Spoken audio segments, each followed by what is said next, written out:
गुरुओं ने, मनीषियों ने सत्य ही कहा है कि अति की तो सब कुछ बुरा होता है। बोलते हैं ना कि अति की भली ना बोलना, अति की भली ना चुप, अति की भली ना छाँव रे, अति की भली ना धूप। पर इसमें भी 3 ऐसी चीज़ें कि आप जानते हैं कि अगर वो बढ़ जाएं तो फिर मनुष्य के विनाश को कोई नहीं रोक सकता। और वो 3 चीज़ कौन सी हैं, जिसके बारे में भगवान श्री कृष्ण ने भी कहा है, काम, क्रोध और लालच। उन्होंने कहा कि ये जो 3 चीज़ें हैं वो नरक का द्वार है। पर यहाँ पर भी एक कन्फ्यूजन है, लोगों को इच्छा और ज़रूरत का जो डेफिनेशन है ना, उसमें बड़ा कन्फ्यूजन है। तो अगर आप की क्या राय है, इच्छा क्या है, ज़रूरत क्या है, लोभ क्या है और लाभ क्या है? क्योंकि लाभ तो एक अच्छी सी चीज़ दिखाई पड़ती है, फिर लोभ क्या है, तो इसमें क्या अंतर है, आपका क्या राय है, इसके बारे में बताइएगा। और मैं हूं आपके साथ डॉक्टर दिलीप, आपका बहुत बहुत स्वागत करता हूं ज्योतिष के इस वीडियो में। और वृषभ राशि वाले जो भी हैं उनके लिए वीडियो अति विशेष है।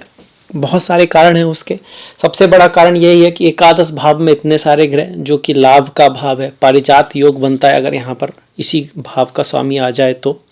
कुंडली में लाभ की जब बात होती है, और कलयुग में लाभ के बारे में हम विशेषता कह सकते हैं कि रुचि रखते हैं, एक तो ये। दूसरा दसम भाव जो कि पद प्रतिष्ठा प्रमोशन का भाव है, उसमें भी शुक्र और शनि आए हुए हैं। तो बहुत ही महत्वपूर्ण ये महीना है। ये क्या लेकर आया आपके करियर के लिए, जॉब के लिए, काम धंधे के लिए, पैसे के लिए, परिवार के लिए, प्रेम के लिए, स्टूडेंट्स हैं उनके लिए, पढ़ाई लिखाई के लिए, अब्रॉड एजुकेशन है, कहीं हायर एजुकेशन के लिए जाना है, स्वास्थ्य की बात है, सारी धन पैसा जो भी बातें हैं सबके बारे में बात करेंगे, डिटेल से जानेंगे। ज्योतिषीय रेमेडी क्या है उसके बारे में भी देखेंगे।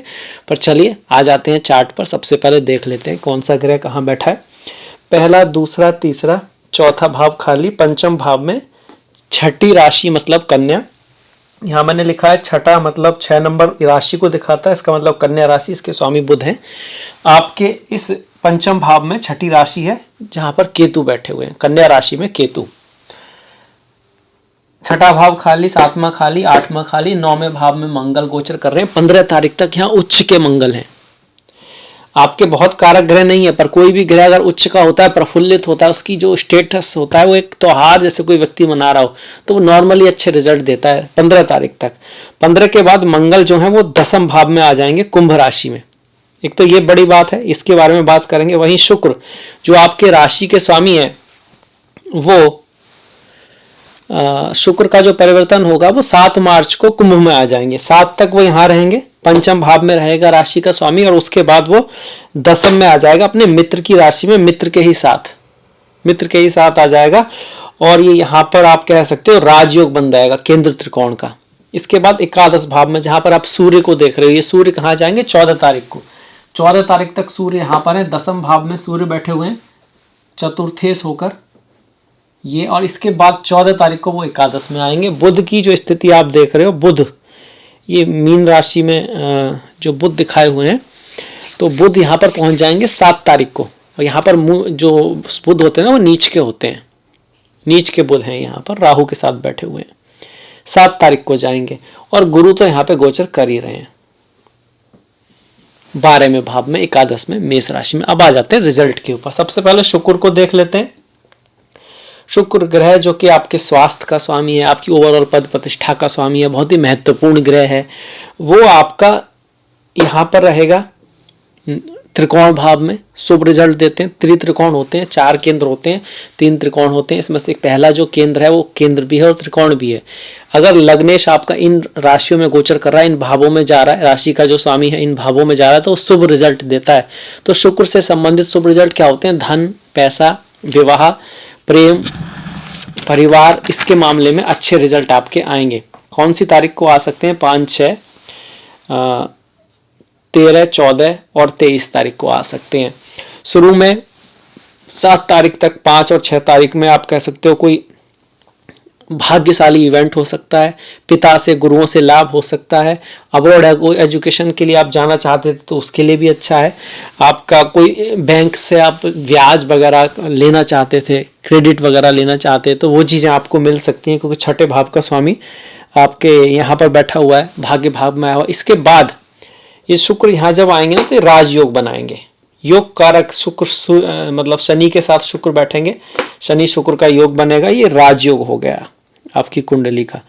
ये पूरे महीने फिर बना रहेगा, मतलब पद प्रतिष्ठा, प्रमोशन, नौकरी, जॉब, खास करके प्राइवेट जॉब, प्राइवेट नौकरी में आपको लाभ होने की संभावना है। गवर्नमेंट जॉब भी लग सकती है, पर गवर्नमेंट जॉब में सूर्य का बहुत रोल रहता है। 14 तारीख तक सूर्य भी यहाँ पर है, तो उनका भी सहयोग मिल रहा है। और सूर्य की अगर हम डेट्स देखें जब सूर्य प्रभावी होंगे तो 6, 7, 15, 24, 25 को सूर्य का भी पॉजिटिव रिजल्ट आपके लिए निकल के आ रहा है यहाँ पे। क्या कारण है? एक तो 10वें भाव में रहेंगे, उसके बाद एकादश में रहेंगे, दोनों ही भाव शुभ हैं, दोनों ही भाव बहिर्मुखी हैं। ये 1, 2, 3, 4, 5, 6 अंतर्मुखी भाव हैं। इसको कभी कभी बोलते हैं ना दिखने वाला पक्ष। इसके बाद का जो हो गया आपका ये जो भाव का आधा हिस्सा, और ये फिर छठा, 8वां, 9वां, 10वां, 11वां, 12वां और यहाँ का आधा, इसको बोलते हैं बाहरी, जो दिखने वाला होता है, इसका हम बोलते हैं। तो यहाँ पर जब ज्यादा ग्रह हो तो प्रकृति होती है, व्यक्ति दुनिया में कुछ करता है, उसका जो प्रोग्रेस होती है वो बाहर की तरफ होती है, काम है, धंधा है, बाहर जाना है, कुछ करना है, तो यहाँ पर अच्छे ग्रह माना जाता है। गोचर में भी जहाँ आते हैं तो आपका अगर कोई अपना काम है, आपका कोई बिजनेस चल रहा है, इस तरह का है, और ये दिखाते हैं कि प्रोग्रेस के चांसेस आपके ज़्यादा हैं जीवन में भी, क्योंकि कितने सारे ग्रह यहीं पे बैठे हुए हैं। इसके बाद हमने किसको देखा? शुक्र को देखा, शनि को देखा। पर शनि यहाँ पर 10वें भाव में बैठकर एक चीज जरूर चाहते हैं कि मेहनत करते रहिएगा, थोड़ा बहुत खर्चा वो बना के रखेंगे, क्योंकि उनकी 30वीं दृष्टि 12वें भाव पर है और गुरु भी वहां पर बैठे हैं। गुरु जीव कारक हैं, तो कहीं ना कहीं अगर आप फॉरेन में, विदेश में रहें तो आपके लिए अच्छा है। बाहर विदेश ले जाने में आपकी हेल्प करेंगे, खर्चा थोड़ा सा बना के रखेंगे, इस बात में कोई कह सकते हैं दौराय नहीं है। छठे भाव का स्वामी अष्टम भाव में बैठकर विपरीत राजयोग बनाकर बैठा है, और 11वें भाव का स्वामी 12वें भाव में, ये अष्टम भाव में, माफ कीजिएगा, अष्टम का स्वामी 12 में बैठ के विपरीत राजयोग बना रहा है सरल नाम का, और 11वें भाव का स्वामी 12वें भाव में बैठ के खर्चे को दिखा रहा है, लॉस को भी दिखा रहा है। खर्चा और लॉस एक ही चीज है। अब पैसा आएगा, आप उसको कहीं खर्च करोगे तो ये उसका उपयोग भी है।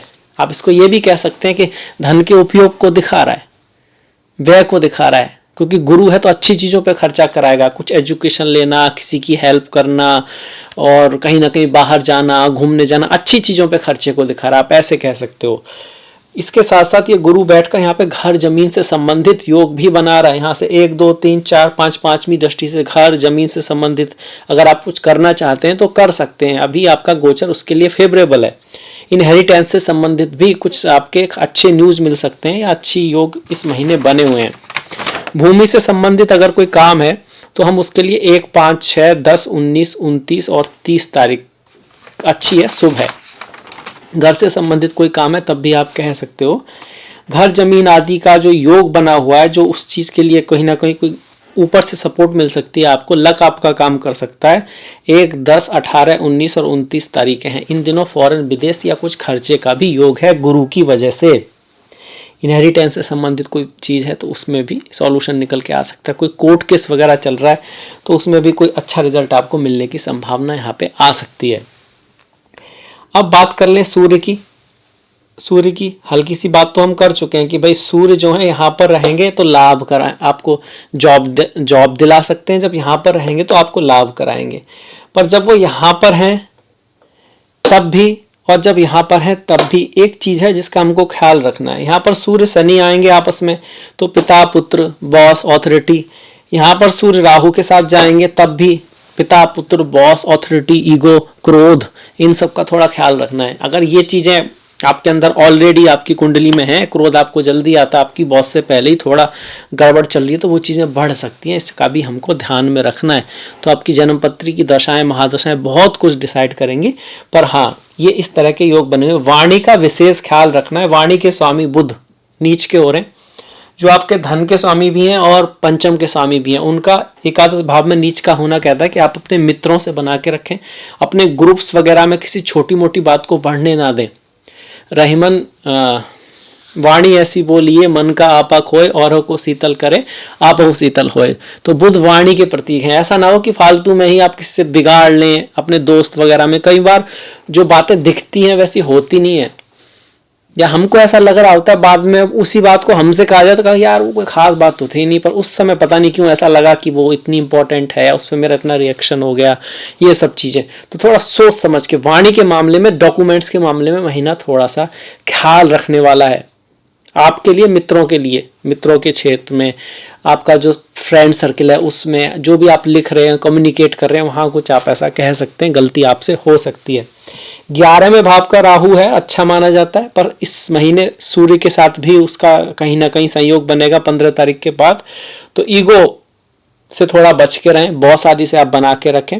यहाँ बैठे राहु नॉर्मली अच्छा रिजल्ट देते हैं, पर आपके पिता की अगर सेहत खराब है या आंखों में आपके दिक्कत है तो आपको थोड़ा ध्यान रखना चाहिए, खास करके 9, 10, 17, 9, 10 को छोड़ दें, 17, 18, 27 और 28 तारीख को, 17, 18 और 27 और 28 तारीख को यहाँ से सूर्य का राहु पर प्रभाव कहीं ना कहीं मिलने लग जाएगा। आप कह सकते हो राहु का सूर्य पर प्रभाव जो है वो बढ़ जाएगा। अगर हम धन की बात करें तो धन के लिए महीना ठीक है, लाभ तो होगा, पर सोच समझ के हमको स्टेप लेने हैं। अगर हम जल्दबाजी में काम करेंगे, प्लानिंग नहीं बनाएंगे, वाणी में गलती कर देंगे, डॉक्यूमेंट्स में गलती हो सकती है, वो बुध की वजह से, क्योंकि धन का स्वामी क्या हो रहा है, नीच का हो रहा है, पर लाभ भाव में हो रहा है। मतलब जो लाभ होगा वो कठिनाइयों के साथ होगा, प्रॉब्लम्स के साथ होगा, 2-4 बार उठा पलट करके काम होके तब जाके कोई काम होगा, होगा तो सही, ऐसे दिखा रहा है। घर जमीन के लिए अच्छा योग बना हुआ है, जिसकी हम देख चुके हैं। शादी विवाह की बात करें तो शादी विवाह के लिए बहुत ग्रेट तो नहीं, पर फिर भी और महीनों के कंपैरिजन में ये महीना बेटर ही है। कारण क्या है, सप्तमेश जो शादी विवाह का भाव है वो अपने से पहले चौथे में, फिर पंचम में। जब मंगल दशम में होते हैं तो सोबत का विशेष ख्याल रखना होता है। फिर भी जो भी शादी के योग बने हैं उनमें से जो शुभ तारीखें जो आपकी आती हैं वो आती हैं 1, 2, 3, 4, 5, 6, 7, 10, 11 और 12। ये तारीखें शुभ हैं विवाह के लिए, बिजनेस के लिए। ओवरऑल अगर हम बिजनेस की बात करें तो बिजनेस के हिसाब से ज़्यादा अच्छा है। शादी विवाह के मामले में थोड़ा सा ठीक है, इतना बढ़िया नहीं है पर ठीक ठीक है। माता के साथ संबंधों में थोड़ा सा हमको सुधार करके रखना है। जॉब बिजनेस में काफ़ी सारे इवेंट होने की संभावना यहाँ बनती है, कुछ उतार चढ़ाव होने की संभावना यहाँ पर बनती है। आपको एक बैलेंस रखना होगा, क्रोध में, आलस्य में। कई बार हम बोलते हैं ना आज ये काम नहीं करते हैं, कल हो जाएगा, ये सब चीज़ें करेंगे तो काम बिगड़ भी सकता है सूर्य शनि की युति की वजह से। वैसे आपकी कुंडली में शनि योग कारक हैं। कई बार हम मानते हैं ना कि भाई सूर्य शनि आ रहे हैं या शुक्र शनि आ रहे हैं तो डरते हैं, मानते शनि तो भाई खराब ग्रह है, पर आपके खराब ग्रह नहीं है, आपके वो एक अच्छे ग्रह हैं। शनि, बुध, शुक्र आपके शुभ ग्रहों में से एक हैं। मंगल उतने बेस्ट ग्रह नहीं होते आपके, और वो जैसे दशम में है तो हनुमान जी की पूजा वगैरह आप कर सकते हो, तो आपके जो कार्य में कुछ ऑब्स्टिकल वगैरह आ सकता है उसका हल शायद निकल जाए। बजरंगबली की कृपा रही तो सब ठीक रहेगा। तो ये हो गया इन सब ग्रहों का। अब राहु केतु की बात करें, राहु तो शुभ है, केतु की बात, डिफरेंस ऑफ ओपिनियन, पत्नी से, प्रेमी से, दोस्तों से, फ्रेंड्स से, इस तरह का भाव कि वो शायद हमारी उतनी बात नहीं सुन रहा है, हमारी बात उतनी बात नहीं मान रहा है, हमें ही रिश्ते में कुछ ज़्यादा ही देना पड़ रहा है। इस तरह की भावनाएं जो हैं हमारे मन में रह सकती हैं, पर इसको ज़्यादा भाव नहीं देना, इस पर ज़्यादा ध्यान नहीं देना है।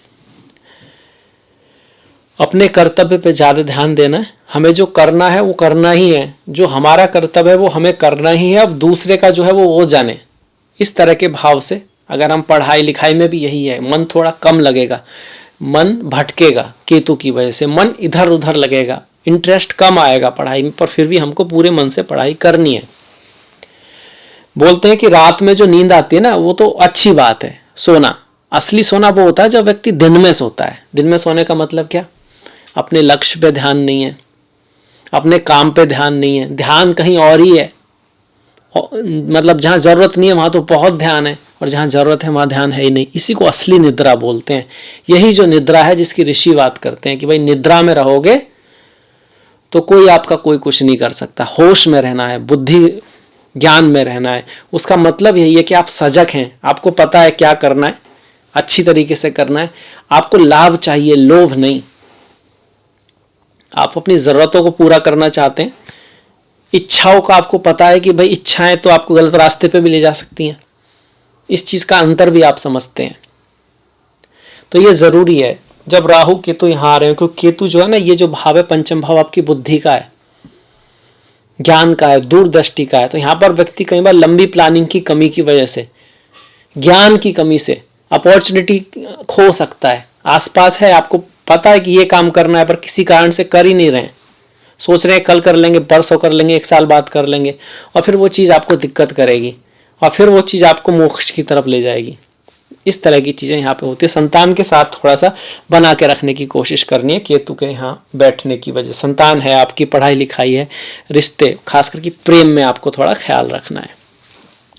चलिए, इसके साथ अब वहीकल वगैरह अगर आप खरीदना चाहते हैं तो उसके लिए 14 तारीख तक काफ़ी ठीक समय है, उसके बाद भी बेहतर है। तो वहीकल के लिए आप जो तिथियां हैं वो जान लेते हैं। 1, 3, 8, 15, 17, 20, 25, 27, 28, 29 प्रॉपर्टी ज़मीन का हमारा हो गया। किसी चीज़ को आप नाम देना चाहते हैं, नामकरण करना चाहते हैं, चाहे वो संतान का नाम है या अपने किसी प्रोजेक्ट का नाम है, तो उसके लिए 1, 3, 6, 7, 8, 7 के बाद 8 है, 11, 15, 17, 20, 24, 25, 27, 28, 29 ओवरऑल अच्छी जो तारीख हैं वो इस महीने 8, 10, 12, 16, 24, 29, 31। इसके बाद 2 तारीखें 12 और 16 काफ़ी शुभ हैं इनमें से भी। अब आ जाते हैं त्योहारों की तरफ। त्योहार हमारी वास्तव में आइडेंटिटी है, हमारी पहचान है। हम अपने त्योहारों से, रीति रिवाजों से ही जाने जाते हैं। और इस महीने तो महाशिवरात्रि है, तो आप सभी को महाशिवरात्रि की बहुत बहुत शुभकामनाएं। ओम नमः शिवाय। चिदानंद रूपा शिवोहम शिवोहम। आनंद का कोई कारण नहीं है, आनंद की कोई, बोलते ना इस चीज़ का क्या कारण है, ये चीज़ किस लिए चाहिए, तो कुछ चीज़ों के आंसर नहीं होते कि हमको खुशी क्यों चाहिए, आनंद क्यों चाहिए, क्योंकि आनंद अपने आप में जीवन का एक कह सकते हो स्वरूप है। चिदानंद रूपा शिवोहम शिवोहम। 24 तारीख का होली का दहन है, 25 तारीख की होली है, अर्थात पूर्णिमा भी है, तो होली की भी आपको बहुत बहुत शुभकामनाएं। ये रंगों का जो त्यौहार है वो आपके जीवन में खुशियों के रंग लेके आए। प्रदोष व्रत आपका 8 और 22 तारीख को है, और 10 तारीख की फागुन अमावस्या है, 6 तारीख की विजया एकादशी है, ओम नमो नारायणाय। 20 तारीख की अमाला की एकादशी है, और ओम नमो भगवते वासुदेवाय। जो सारे आत्माएं हैं, आत्मा सो परमात्मा, या एक ही आत्मा जो सर्वात्मा है, वो उसका जो कारण है, तो ईश्वर तो एक ही है, वो है वासुदेव। ओम नमो भगवते वासुदेवाय। 28 तारीख की संकष्टी है और 14 तारीख की मीना संक्रांति है। सूर्य मीन राशि में जा रहे हैं। जब सूर्य मीन राशि में जाते हैं तो एक बहुत श्रेष्ठ महीना आप कह सकते हो, क्योंकि मीन राशि स्पिरिचुअलिटी, मोक्ष, अध्यात्म, इन सब की होती है। इस संक्रांति को पूजा पाठ करना, व्रत रखना, अपने पितरों के लिए कुछ करना भी काफ़ी शुभ माना गया है। तो ये था मेरी तरफ से वृषभ राशि के लिए कैसा रहेगा आपका मार्च का राशिफल। आई होप आपको पसंद आया होगा, अच्छा लगा होगा तो लाइक कीजिएगा, सब्सक्राइब कीजिएगा, कमेंट कीजिएगा। इच्छा और ज़रूरत में क्या अंतर है, लोभ और काम में क्या अंतर है, इसमें लाभ और लालच में क्या अंतर है, आपकी क्या समझ है इसके बारे में, क्यों एक चीज़ अच्छी सी लगती है दूसरी को थोड़ा बुरा कहा गया, इसके बारे में बताइएगा अगर आपके पास समय हो तो। और आपसे नेक्स्ट मुलाकात होगी अगले वीडियो में। तब तक के लिए अपना ख्याल रखें, अपनों का ख्याल रखें, सभी का ख्याल रखें। कुछ ना कुछ अच्छा बढ़िया देखते रहें, सुनते रहें, करते रहें। आपने एंड तक ये वीडियो देखा, इसके लिए आपका बहुत बहुत धन्यवाद। नमस्कार।